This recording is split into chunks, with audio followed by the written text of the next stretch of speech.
It's time to talk about books.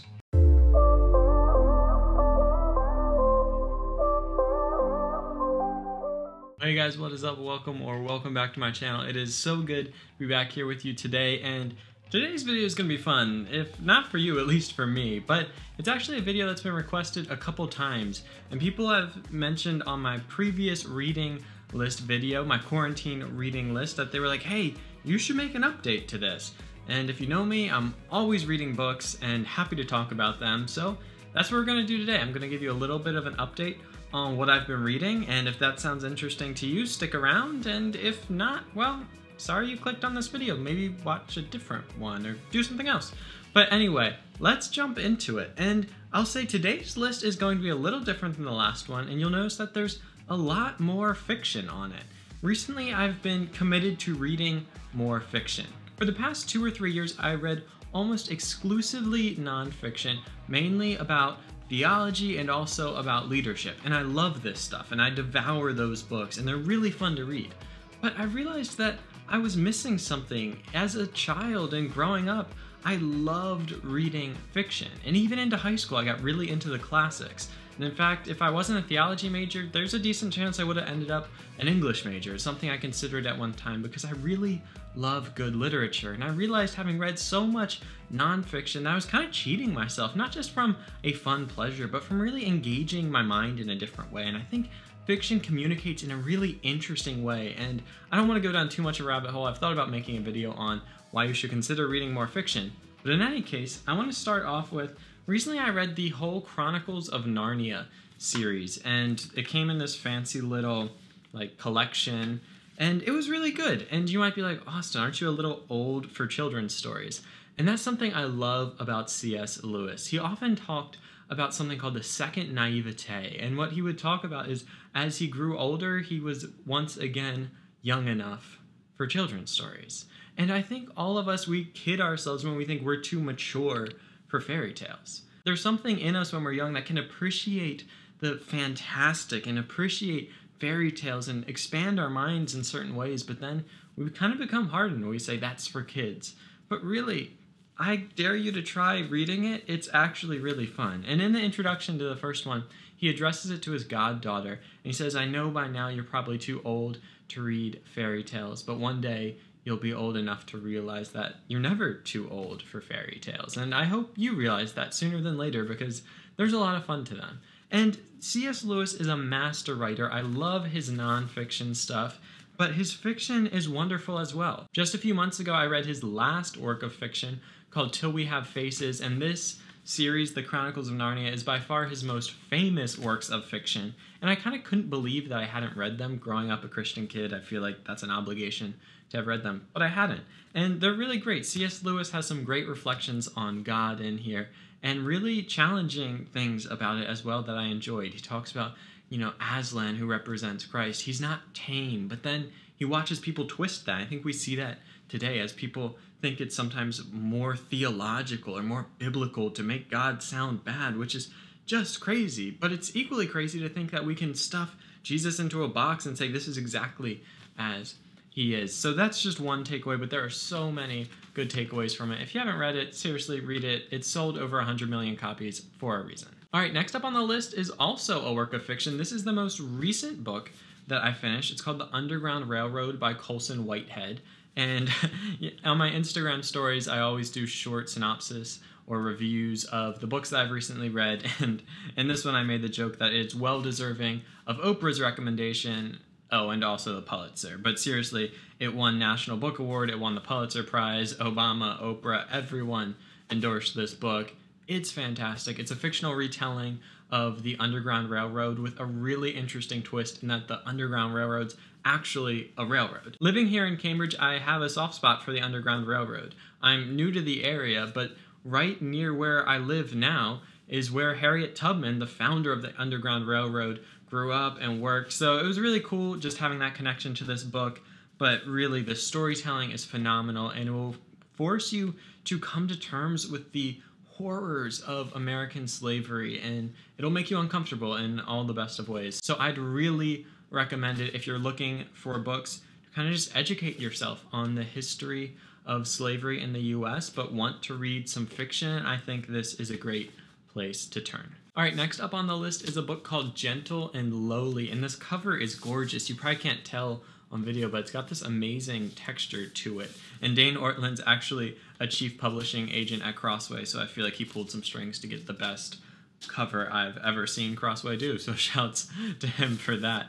But really phenomenal book here. I want to take a second to talk about this because the subtitle, The Heart of Christ for Sinners and Sufferers, really comes out in this book. The book is centered around the premise that Jesus only describes his heart once in all of Scripture, and he calls himself gentle and lowly. And I think so often we miss that about Jesus, that at his core, his heart, he's gentle and lowly. And he is a God who loves sinners and sufferers. And this book, it is a love letter, and it just oozes the love of Christ. But what it does so well, which I haven't seen many other books do. I've read a lot of really encouraging devotional books that talk about the love of Christ and leave you feeling so good, and they're great, and I'm not knocking them. I love them, I read them, I recommend them. But this book, more than any other book I've seen, really grounds these claims theologically, and not just in Scripture, but also specifically through the lens of Puritan writers, who I wasn't very familiar with, and it introduced me to some really interesting Puritan thinkers who weren't exactly what I thought of when I thought of Puritans. And if you're like me, when you think of Puritans, you think of just religious fuddy-duddies who probably thought God hated everyone, but he introduced me to some thinkers that I'm really grateful for and who just exude the love of Christ in their writings, and I look forward to reading more from their sources themselves. But really, I recommend this book so much. Gentle and Lowly, The Heart of Christ for Sinners and Sufferers by Dane Ortlund. Check it out. All right, the next two books kind of go together, and that is The Lost World of Genesis 1 by John Walton and The Lost World of the Torah by John Walton as well, and I believe his son, J. Harvey Walton. And these books are part of a larger series called the Lost World series, which John Walton has kind of pioneered. And these are the first two that I read from that series, and they were really good, but I do want to kind of treat them separately. So the Lost World of Genesis 1 is all about Genesis 1. It's about the creation story, and there is no small amount of controversy around the origins of mankind. Specifically in religious circles, it has become this thing, this sticking point where it becomes this fight against religion and science, and people are deeply entrenched, and it can get ugly and it can be uncomfortable, and you can sometimes feel like, do I have to have faith or have like reasonable beliefs in science? And I'm not trying to create unfair caricatures, but I think that's what a lot of people feel at times. And the Lost World of Genesis 1 will offer you an answer to that debate that you probably won't expect. It really does a great job of grounding Genesis 1 in its ancient Near Eastern context. And it does that by looking at other creation stories from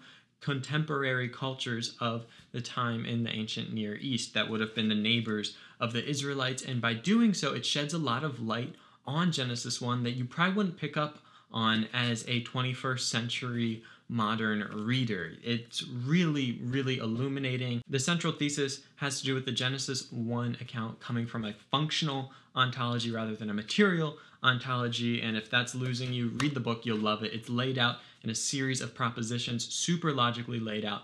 I love this book. I recommend it highly. You might read it and it will probably make you uncomfortable, but I think it's fantastic, and I give this one a super high recommendation. All right, the other one in this series, The Lost World of the Torah, shares a lot of the same strength. It grounds the Torah in its ancient Near Eastern context, which is oh so important. Oftentimes we read the Torah through a modern lens, and we think that law in Israel has to function like law functions in America or in a 21st century Western nation or wherever you're from. But that's really not the case, and they lay that out so well, and they really walk through some of the unhelpful ways that we've approached the Torah in modern times. They do a really great job of addressing how we kind of bring unhelpful hermeneutics to the Torah, and we divide it up in an unnatural way between moral and civil and ritual law and ceremonial and all these things, whatever terms you use. And they really present a strong case that that's not hermeneutically viable, you can't apply it consistently, and it doesn't do justice to the original context. All that I'm on board with. They do, however, venture into some conclusions that I'm still wrestling through, and for that reason, I can't give it a full recommendation and say, read it, I'll agree with everything that's in it. But if you can be discerning, I would really recommend it. If you look at my copy, there are a lot of question marks and hmms and ... dots in the margins for me to go back and look at.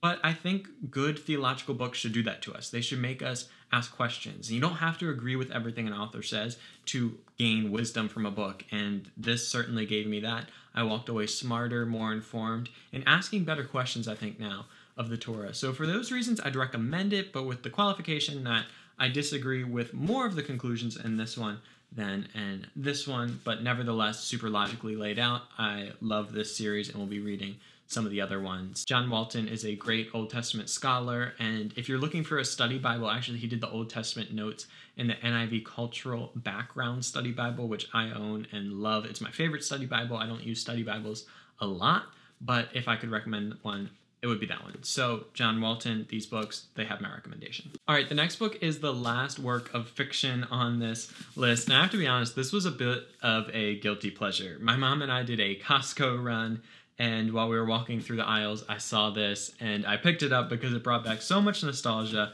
from reading the Hunger Games books many, many years ago, and I loved it. I don't read a lot of fiction, like I said, and oftentimes, even if I do, I pick up a classic, or I pick up something that I'm trying to really get some like redemptive quality from and learn something. But I mean, this was just a joy. It was, I wasn't trying to engage in super critical thinking, although it will make you ask certain questions about people, and they have great dialogue in here about like what is the nature of the human race. But I didn't read this for that. I read it because it's fun, and I had so much fun reading it. And if you liked the Hunger Games, I think you'll love this. I think it was really clever by Suzanne Collins. I was initially a little skeptical because I felt like they were extending a series that didn't need to be extended. Granted, it's a prequel to the Hunger Games, but sometimes authors need to know when to lay something to rest.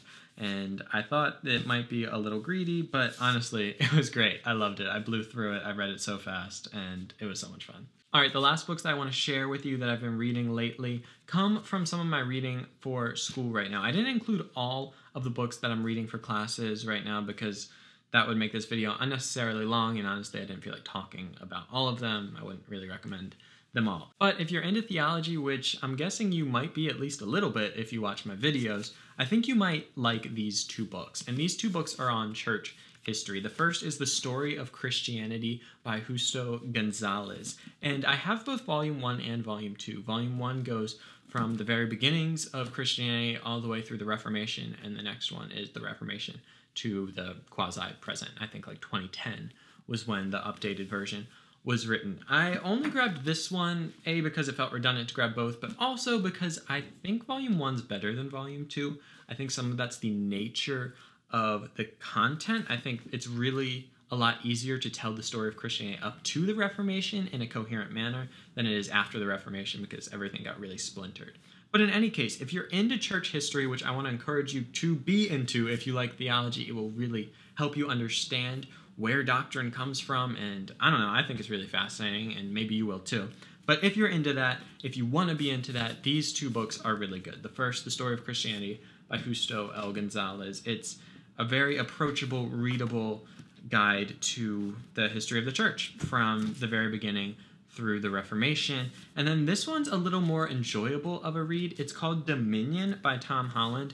And Tom Holland, if you don't know, he's not a Christian. He's not writing from like a Christian background per se, but he's kind of exploring the way in which Christianity has shaped the modern world while also just simply telling the story of Christianity. But he doesn't do so in such a way that makes it feel like a textbook, which is what I really appreciate about this. This is just a good historian writing good nonfiction. He is a wonderful writer, and he weaves in stories and tells history in such a way that it feels like a story rather than just a bunch of facts and events that happened one after another, but he weaves them together and shows their interconnection in an absolutely stunning way. In fact, having read this, I really want to check out his history of the Muslim world and a couple others, maybe even the fall of the Roman Empire. He's written a bunch, and he's won my approval and praise for his work, so I'm excited to look into more of it. But there you have it, guys. This is what I've been reading of late. At any given time, I'm usually reading one fiction book, one non-fiction for pleasure,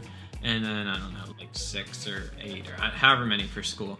But in general, I try to give myself a little bit of variety, and I'd encourage you maybe to take up a practice like that. Fiction has slowly come back into my life. Like I said, I didn't read it at all for the past couple years, and then it started as a Sabbath routine, so I would read fiction on Sundays to give my brain a break while I set aside any schoolwork and didn't do it on that day, and it was really just a nice thing to do then. But now, having enjoyed it so much, it's just become intertwined with what I'm doing. But with that being said, though, I'd love to hear what you're reading and what your reading habits are like. Maybe we can share book recommendations. I'm always looking for good books and happy to recommend books to you. If you enjoy videos like this, let me know. Some people have told me that they'd like for me to do more frequent videos like this or to do them individually. If you would like more in-depth videos on books, let me know. Again, I love reading books and talking to cameras, so this puts together those two passions quite nicely. But in any case, guys, I want to let you go. Thank you so much for watching this video. Truly,